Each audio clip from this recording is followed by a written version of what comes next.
Hello everyone, আসসালামু আলাইকুম। নিয়ে আসলাম আরেকটা নতুন ভিডিও। ঈদের কয়েকদিন পর আমরা চেয়েছিলাম একটা জায়গায় যেতে। তো ভাবলাম আশেপাশে কোথাও একটা যাব। তো কোথায় যাই সেই চিন্তা করে দেখলাম যে আমাদের হবিগঞ্জের পাশেই একটি নতুন রিসোর্ট, যার নাম হলো গ্রিন ভিলেজ রেস্টুরেন্ট। তো ভাবলাম যেই বাবা সেই কাজ, চলে গেলাম আমরা সবাই মিলে। এই যে দেখতে পাচ্ছেন আমার ভাইয়ের একমাত্র মেয়ে নুহামণি, মূলত ওর জন্যই যাওয়া। ওই শুধু বলে পুপি চলো আমরা কোথাও গিয়ে বেরিয়ে আসি। তো ভাবলাম যাই চলে, তাতে আমাদেরও ঘোরাঘুরি হয়ে যাক। এমনিতেই সচরাচর কোথাও যেতে পারি না, কারণ আমায়রা ছোট। আমারও খুব পছন্দ করে বাইরে যেতে, কিন্তু সেভাবে হয়ে ওঠে না। তো ওর জন্যই ভাবলাম যাই, একসাথে ঘুরে আসি, ভালো লাগবে। আর এমনিতেও আমার ভালো লাগে কোথাও ঘুরতে যেতে। ঘুরতে গেলে আসলে মন খুব ভালো থাকে। ওই এদিকে আমার মনেকে ঘুরায় বসিয়েছিলাম, পরে দেখলাম ওইটা ভাঙা, আর ঠিকভাবে বসতে পারে না, পড়ে যাবে। সেজন্য আমার চাচাতো বোন আমার সাথে গিয়েছিল, ওই আর কি আমাদেরকে হেল্প করে। বা আমি একা কোথাও যেতে পারি না, ওকে নিয়ে যাই। দুইজনে মিলে আর কি আমাদেরকে নিয়ে কোথাও যাওয়া লাগে। একা যাওয়া সম্ভব হয় না, কারণ ও তো ছোট। দেখা যায় যে কোথাও গেলে ওইভাবে কোনো ভিডিও ক্লিপ নিতে পারি না। সেই জন্য আর কি চেষ্টা করি যে কোথাও যাই বা গেলে আমার সাথে একজনকে নিয়ে যাই। তো এদিকে নুহামণি খুব টায়ার্ড হয়ে গেছে খেলতে খেলতে। তো ভাবলাম যে ওকে কিভাবে কি করা যায়। তো একটু পর পর বলতেছি, নুহামণি তুমি ওইদিকে উঠো। তো বলতেছে পুপি আমি এই জায়গায় উঠবো না, আমার ভয় লাগে। পরে বললাম না, আচ্ছা তুমি সিঁড়ি দিয়ে উঠো আর ওইদিকে নামো। তো এক পাশ দিয়ে উঠতেছে আর এক পাশ দিয়ে নামতেছে।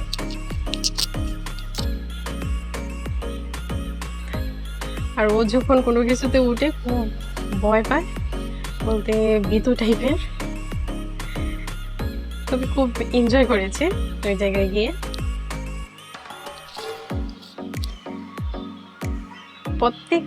প্রত্যেকটি খেলনাই নুহামণি চেয়েছে যে খেলতে, কিন্তু অনেক সময় দেখা যায় যে ভয় পায়, আবার সাহস করে উঠতে পারে না। সেই জন্য আর কি। তবে জায়গাটা খুব সুন্দর, মনোমুগ্ধকর পরিবেশ দিয়ে গঠিত, খুব ভালো লেগেছে। হবিগঞ্জের মধ্যে যারা বা যেই আছেন যেতে পারেন, খুব ভালো লাগে। সিম্পলি বাট ভালো লাগে, ন্যাচারাল পরিবেশ দিয়ে গঠিত। তারপর বলতেছি পুপি আমি এই জায়গায় বসে। আমি বললাম বসো, সমস্যা কি? পরে বলতেছে আমি যদি পড়ে যাই। বলছি যে না, পড়বে না, বসো। তারপর আমাকে বলতেছে পুপি এদিকে একটু দেখো না। আমি এটা নিক্ষেপ করলাম, পরে বললাম আচ্ছা। তারপরে ওইদিকে উঠতেছে আবার। বলতে এক কথা ছোট মানুষ তো, সেটারই আর কি প্রভাব। কি করবে, আনন্দে উল্লাসে তার সময় কাটছে। এভাবে করতে করতে দেখা গেল যে আমার চাচাতো বোন মরিয়ম আমার আগে নিয়ে বসে গেছে। বলতেছে আমিও বসে যাই, কত দাঁড়িয়ে থাকবো। আমি বললাম আচ্ছা ঠিক আছে, বসে যাও। পরে নুহামণি খেলতে খেলতে টায়ার্ড হয়ে গেছে, বলতেছে পুপি একটা টিস্যু দাও, আমি মুখটা মুছবো। আমি বললাম আচ্ছা নাও। পরে বললাম যে আচ্ছা চলো আমরা চলে যাই। একদিকে প্রচন্ড গরম শুরু হয়ে গেছে, গরমের জন্য কোনো কিছু শান্তিভাবে করা যায় না। পরে বললো পুপি আমি একটু দোলনায় উঠবো। আমি বললাম আচ্ছা ঠিক আছে উঠো। পরে পাশে যে আপিরা দাঁড়িয়ে আছে, বলতেছে যে আমরা বসতে চাইছিলাম কিন্তু বসতে পারতেছি না। আমি বললাম আপু চলে যাব, একটু সময় ওরা বসো, তারপর চলে যাব, আপনারা বসবেন। পরে বলছে আচ্ছা ঠিক আছে। পরে ওদেরকে বসালাম, ওরা দুল কাটছে। এই তো এভাবেই সময় কাটিয়ে আসলাম, খুবই ভালো লাগলো। পরিবেশটা আসলে খুবই সুন্দর। এখানে সব ধরনের খেলনা পাওয়া যায় বাচ্চাদের নিয়ে গেলে আসলে ওই জায়গায় মজা করতে পারবে। আর বাচ্চাদের খাটানোর জন্য, বাচ্চাদের খেলাধুলার জন্য পরিবেশটা খুবই ভালো। নুহা যতক্ষণ ছিল, নুহামণি সারাক্ষণ আনন্দ করেছে। ওই জায়গায় খেলা থেকে শুরু করে বিভিন্ন জিনিস ধরা বা কোনটা কি, অনেকটা আর কি সে সম্পর্কে জানা ওর খুবই ভালো লেগেছে। এজন্য বলি আর কি যে বাচ্চাদের নিয়ে গেলে আপনারা খুবই উপকৃত হবেন, ভালো সময় কাটাতে পারবেন। তবে এই প্রচন্ড গরমে আমি মনে করি না যাওয়াটাই ভালো, আর চাইলে বিকেলবেলায় যেতে পারেন। আর এদিকে ভালো একটা সুন্দর একটা ভাইব নিয়ে আসছে যে ঈদ মুবারক উপলক্ষে, আর সেই সাথে আবার পয়লা বৈশাখেরও একটা ভাইব আছে। এদিকে নুহামণি একটা লুকস দিয়ে দিল।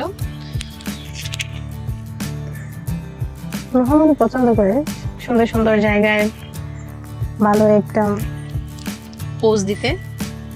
এদিকে পয়লা বৈশাখের একটা ভাইব, শুভ নববর্ষ। ও তো নাচানাচি করছে, বুঝতেই পারছে না যে ফুপি যে ওকে ভিডিও করছে।